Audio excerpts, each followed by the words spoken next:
Hey, Algebra 2, this is the second half of the Section 8.4 video.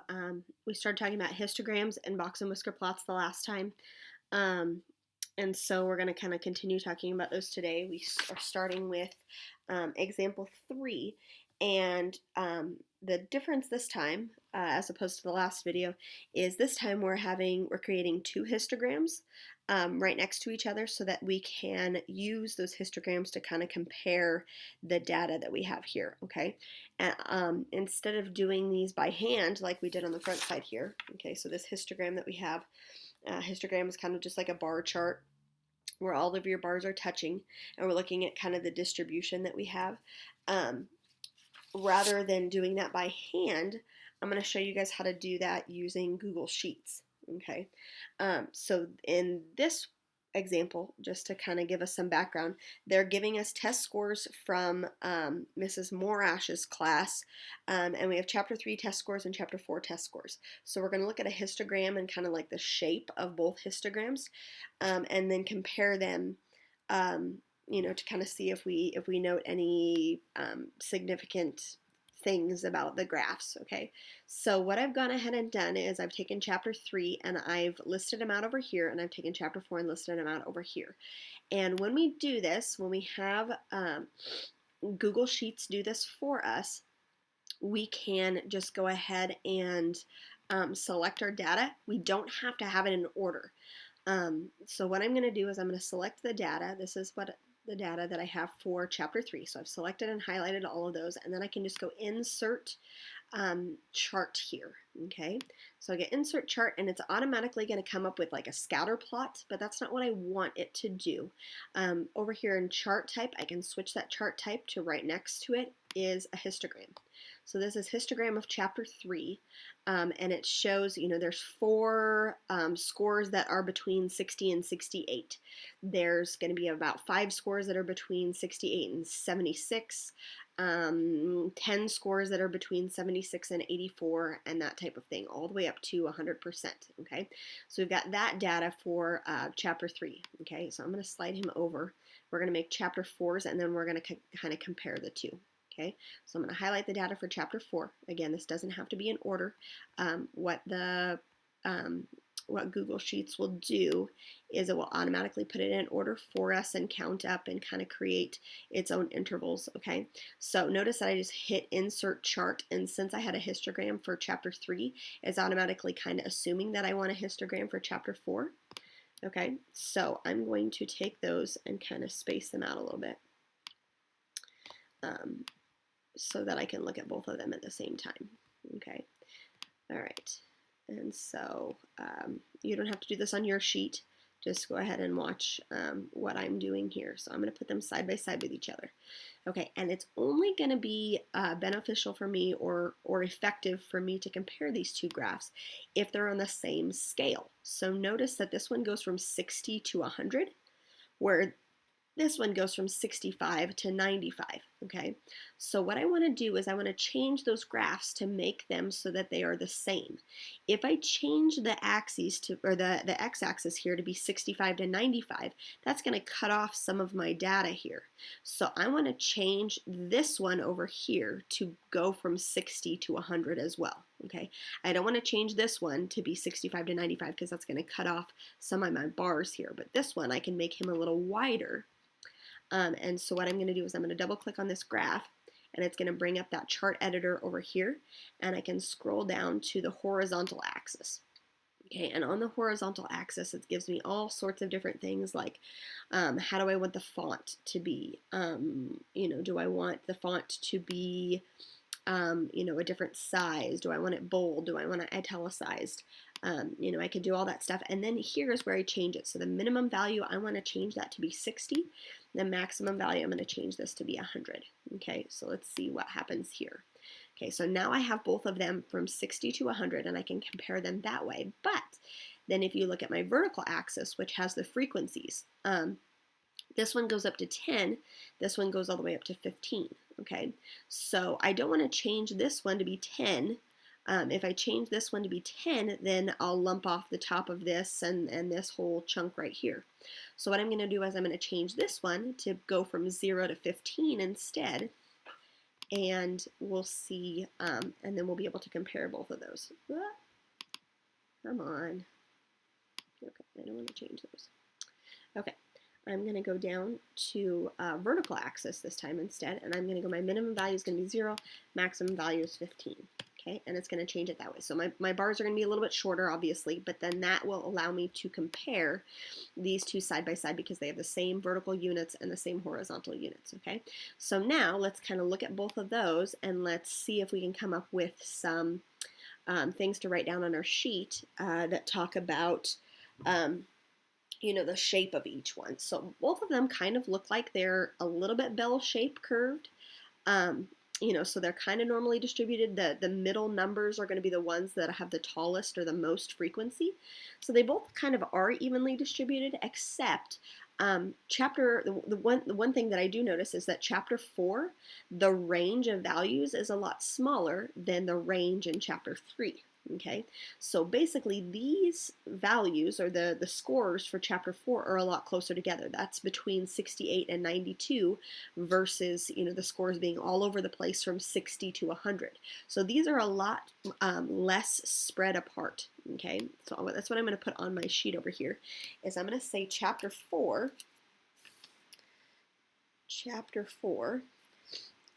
the scores are less spread apart. Okay, and what a lot of times we'll put there in relationship to that is that the scores are more consistent. Okay, because most of the students in that class are scoring about the same amount. Okay, which as a teacher, I would almost rather, even though I had some students over here that are scoring actually 100% and nobody over here was scoring 100%, I would almost rather have this as a teacher, because then I know that all my students are on the same page, rather than having one student over here that's really low and one student over here that's really high, and not knowing, how to, make the connection between those two. This shows more consistency. Okay. And so then that kind of brings us into something called standard deviation. So chapter 4 is going to have a low standard deviation. And if you hear that, or if you think of that word deviation, when you have something that deviates is something that changes or is like altered on either side. Okay, so a low standard deviation means that it doesn't deviate very much. It doesn't show very much variance. It's not very spread apart, and that's what chapter 4 is showing. Chapter 3, the scores are kind of all over the place, even though it is bell-shaped. Chapter 4 kind of shows me, if I'm comparing the two, it has scores that are more close together. Okay, so that's kind of some information that I can put down for chapter 4. Both are fairly symmetric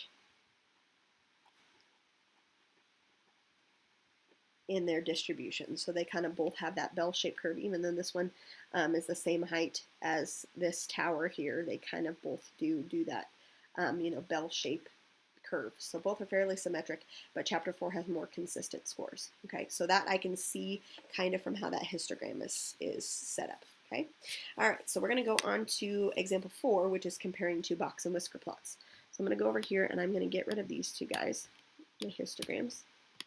And this one we're looking at points scored per game by a football team for 2013 and the 2014 football seasons. Okay, so these are the scores that a team scored in 2013, 2014 scores that a team had. It doesn't say who their opponent was or anything like that, but we're going to compare the box and whisker plots. Okay, so what we need to do is I first went ahead and I put this data over here. So this is in 2013 and this is 2014. And what I want to do is I want to find my 5-number summary, which is the min, the Q1, the median, the Q3, and the max. Okay, so I'm going to take this and I'm going to highlight this guy. And since we are having to solve those numbers, I'm going to arrange these in order from least to greatest. So I'm going to go, let's see, is it data? Yes. Now, when I go to data, I can sort a couple different ways. I can sort them, Let me make this a little wider here. There we go. I can sort this A to Z, which means low to high, okay, which is kind of what I want to do. I could go high to low, but I want to sort the range, not the sheet. If I sort the sheet, look at what it does here. It will arrange all my stuff over here, okay, and it sorts every single column. Look at what it did to my first 2 columns. Okay, it changed my chapter 3 to be all over the place, whatever. So I'm going to undo that, and I want to sort just that range. So data, sort, range. And then it will go in order, okay? And I'm going to take this guy, and I'm going to do the same thing here. Sort my range. Data, sort range, A to Z. So it's just sorting that column, and it's not mixing up everything else, okay? So I'm going to do data set 1, data set 2, and actually I'm going to put this in here as 2013 and 2014 as my 2 years, okay? So my min and my max, I can already kind of see what those are for each set. So my minimum for 2013, the minimum amount that they scored was 7 in a game, and the maximum amount they scored was 51, okay? In 2014, they scored 3 and 41, okay? So they're kind of keeping their scores a little bit lower in 2014 rather than 2013. And then I need to find the median. So if I'm looking at these, there are, let's see, 16 numbers in each data set. 16 numbers.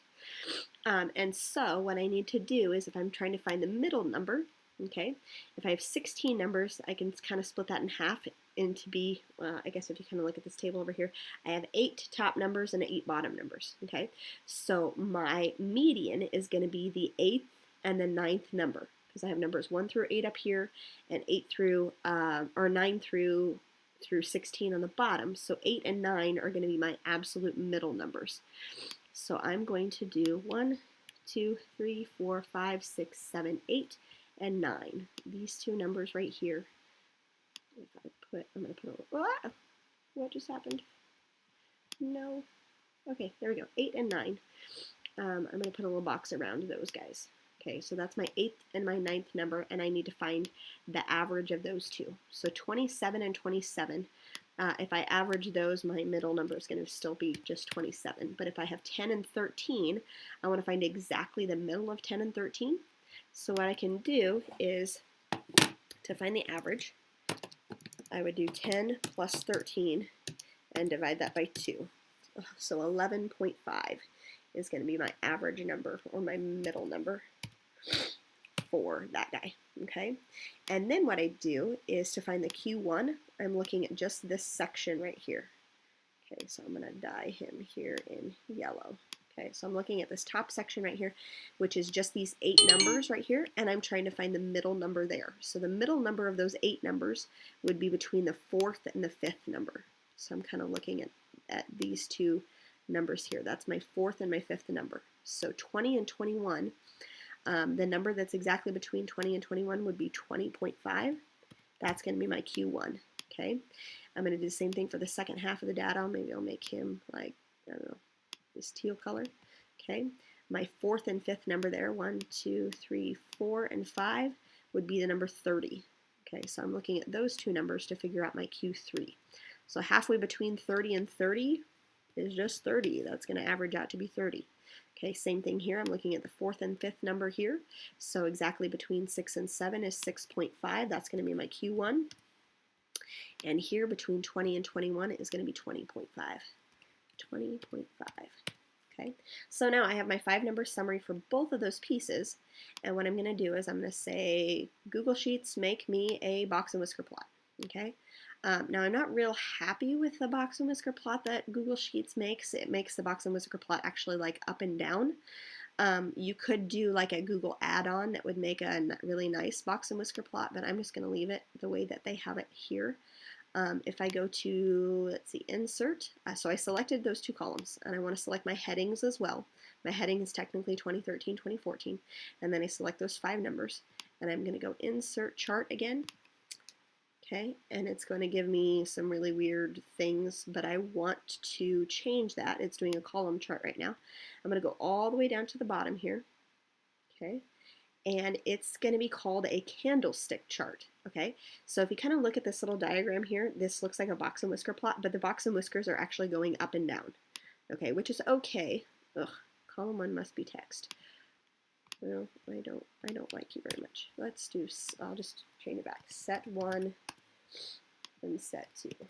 It doesn't like me very much when I do 2013, 2014. Set 1, set 2. Okay, let's go insert chart. I want that candlestick chart again. This is very picky. Okay, so what we would have it looking like, oh man, I'm gonna make him skinnier. Okay, normally what our box and whisker plot would look like is it would be longer. Okay, so I'm gonna make him a little bit longer, and he would end up being on his side this direction. Okay, let's do this. So he would end up being on his side. So if you turn your camera like, I don't know, let's see if I can do this on my dot camera here. Okay, this is what he would look like on his side. Oh, come on. Come on, you darn thing. Oh.